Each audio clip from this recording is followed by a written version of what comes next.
I want you to try a thought experiment with me today.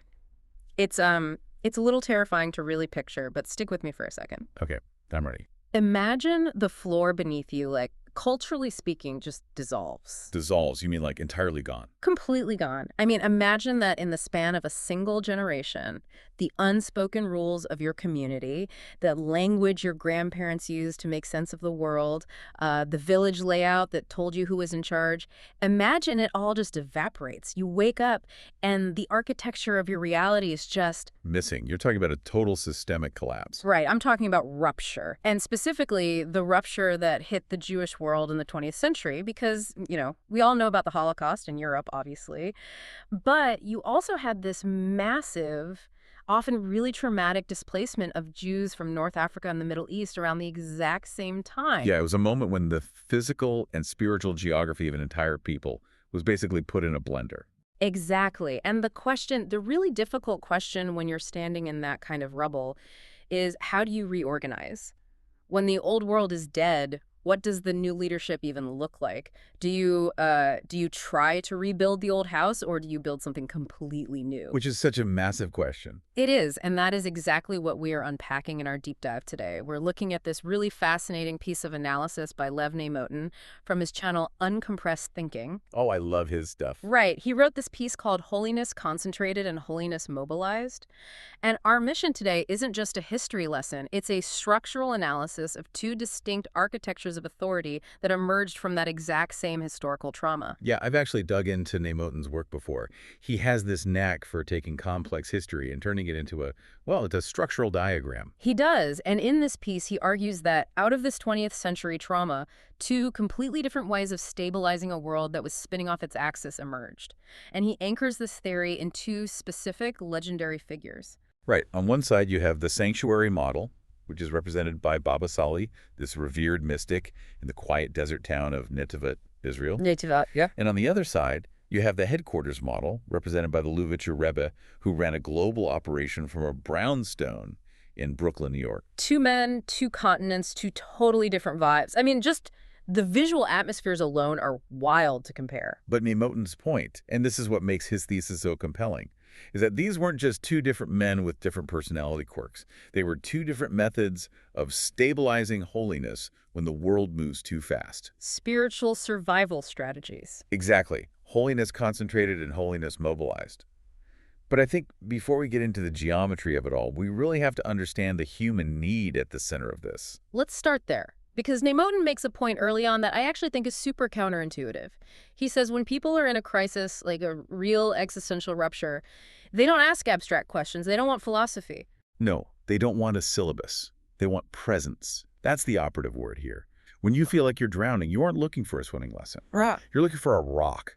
You need a center of gravity that is heavier than the chaos around you. So let's paint the picture for you listening. It's the 1950s or 60s. You have immigrants from Morocco and North Africa who have been, frankly, dumped into these development towns in the Israeli desert. It's harsh. It's alienating. And the surrounding culture is very secular and socialist, which is totally foreign to them. Right. And in a modest house in the town of Netivot sits Rabbi Yisrael Abuhatzeira, known as Baba Sali. And the scene Moten describes here isn't some massive stadium event. It's a hallway. Yeah, imagine a father holding a child with fragile breathing. The doctors have done what they can. They've used those guarded medical tones that basically mean, hey, we're out of options. The father is desperate. He's not looking for a theological debate about why bad things happen. He goes to Baba Sali's house. Right. And what happens inside is the absolute definition of the concentrated model. Baba Sali doesn't give a speech. There's no performance, no public display. He just lowers his head, covers his eyes with his robe, and he prays. It's the silence that Moten really focuses on. He says the silence is substantive, but play devil's advocate for me here. If I'm in a crisis, don't I want answers? Don't I want someone to tell me why this is happening to me? In a moment of acute rupture? Honestly, probably not. Because explanations require you to think, to process. And that takes energy you just don't have. What Baba Sali offered was a transfer of the burden. Oh, I see. In the sanctuary model, the leader acts as a vessel, like a containment unit.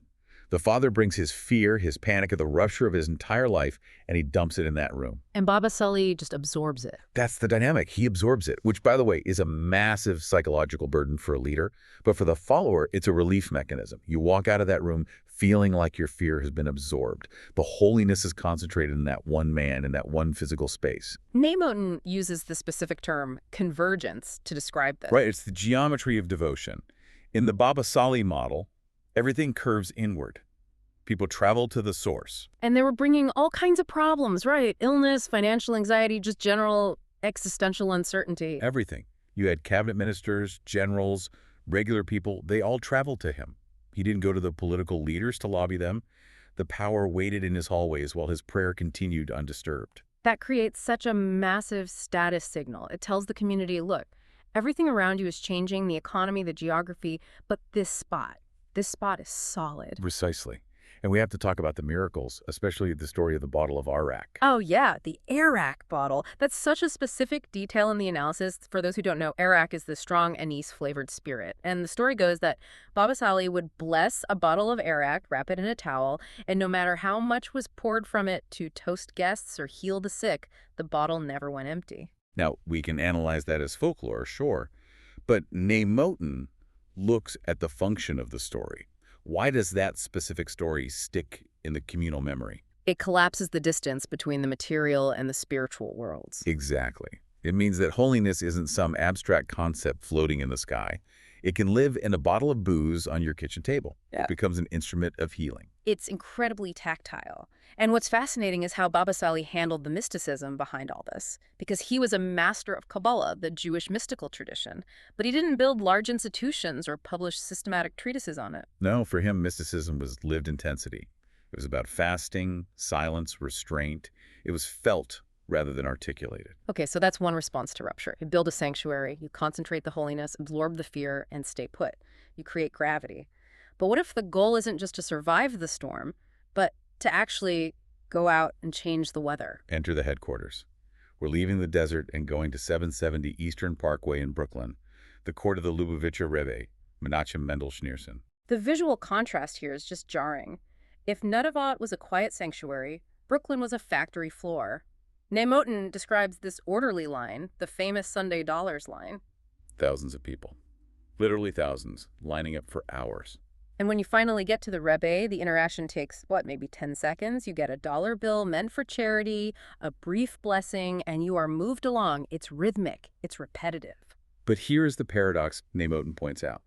Despite the brevity and the repetition, the people who went through that line describe the encounter as intensely personal and incredibly precise. But functionally, it's the exact opposite of Baba Sali.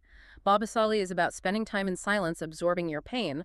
The Rebbe is processing you. Why the difference? Because of the architecture. This is Holiness mobilized. The Rebbe wasn't trying to create a sanctuary to hide in. He was creating a headquarters to launch from. So the geometry is inverted. Instead of convergence, you have dispersion. Or mission, yeah. The Rebbe didn't just receive visitors. He sent them.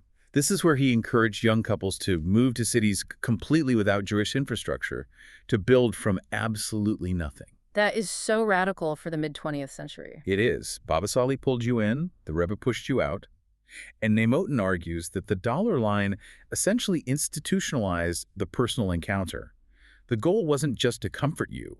It was to energize outward action. It's an engine. If you spend an hour with one person, you comfort one person. If you spend 10 seconds with 10,000 people and give them $1 to give to charity, you're creating a kinetic force of outward action. Exactly. You're converting inspiration into continuity. And this difference shows up in how they handled public visibility, too. Baba Sali was all about restraint and privacy. The Rebbe engaged in exposure. Right, the public menorah lightings, the massive outreach campaigns. It's this key concept Neimoten brings up, preserving the core by projecting it rather than intensifying it inwardly. And he did the exact same thing with mysticism, where Baba Sali kept Kabbalah as this silent, lived intensity. The Rebbe turned it into structured language. He recorded discourses, published massive amounts of work. Right. He made the invisible intellectually navigable. If you're sending someone out to build a community from scratch, they need a structured language. They need a blueprint. So we have the dense star pulling everything in, the supernova blasting everything out. But Nemotin dedicates a whole section to the ultimate test of these architectures, which is what happens after the voice falls silent. What happens when the leader passes away? Right, because both of these men died. So how does the holiness stabilize without them? Let's look at native oat first. With Baba Sali, the continuity is based on recurrence. The grave itself becomes a center of pilgrimage. The Halula, right, the anniversary celebration. Yes, the hula. Candles multiply, petitions are whispered at the grave. The holiness stabilizes by anchoring itself in a specific place and in the cyclical time of the anniversary. You still go to the sanctuary. It metabolizes time through recurrence. But with Lubavitch and the Rebbe, Expansion. The continuity happens through the shlukim, the emissaries network. The architecture actually reproduces itself. So the holiness stabilizes by generating additional centers all over the world. that is brilliant. Both architectures remain completely operative today, just functioning in their own designed ways. And this leads to Nemotin's conclusion, which is really the core of the whole piece. He emphasizes that these two models do not compete. They don't. No, they are different roles in the exact same ecosystem. Sometimes a community is so traumatized that it just needs a place where fear is absorbed. It needs a sanctuary. But sometimes a community needs a system that converts that inspiration into continuity. It needs an engine. It needs a headquarters. Exactly. The 20th century demanded adaptation without surrender. And both models provided that, just using opposite geometries. It really makes you think about your own life, or even the organizations you work in. When you face a personal crisis, a rupture, do you tend to concentrate? Do you go inward and find stillness? Or do you mobilize, build structure, and move outward? We usually default to one or the other, regardless of what the situation actually calls for. Right. And true resilience probably requires understanding which mode is actually needed in that specific moment. Definitely. But, thinking about all this, I want to leave you with a provocative thought that builds on Nemotin's framework. We talked about how the sanctuary model requires a physical place, a quiet room to escape the noise and absorb the fear. Yeah, a physical anchor. But what happens to the sanctuary model in the digital age? Oh, wow. Think about it. We carry the noise of the entire world in our pockets now. True spatial isolation, the kind of absolute silence you could find in a desert town in the 1960s, is almost impossible to achieve today.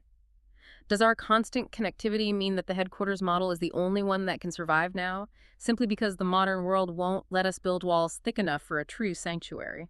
That is a terrifying thought, but a really valid question.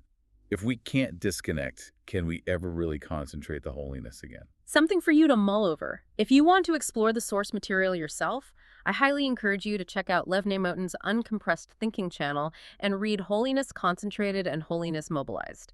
It's a phenomenal piece of structural analysis. Highly recommend it. Thanks for joining us for this deep dive. We will catch you next time.